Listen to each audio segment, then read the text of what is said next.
وایي چې د طالبانو د سیاسي هدف یوه ډلګۍ پرون روسیې ته تللی وه او دغلته یې له لیدو کاتو وروسته د رسنیو له استازو سره خبرې وکړې. په رسنیو کې تر ډیره د طالبانو د پلاوي د مشر عباس ستانکزي خبرې مطرح شو چې په ځانګړي ډول د ولسمشر غني د استعفا په هکله د هغه څرګندونې په افغانستان کې په ټولنیزو رسنیو کې مشهورې شوې.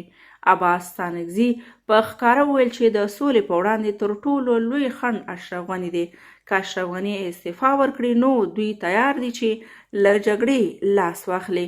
د عباس ستانکزي له لوري د دې څرګندونو څو ساعته وروسته د ارګ غبرګون هم راغی. د ارګ ویان دوا خان مینهپال ویل چې د افغانستان ولسمشر به خپله قانوني دوره کومه چې قانون ورته ټاکلې پوره کوي او له هغه وروسته به واک د ملت له لوري ټاکل شوي نوي ولسمشر ته پرېږدي. په عامه ژبه طالبان وویل چې حکومت او قدرت غواړي او اشرف غني وویل چې نه، حکومت به 15 کاله حتمي پوره کوي او دی تیار نه دی چې دا چوکۍ پرېږدي.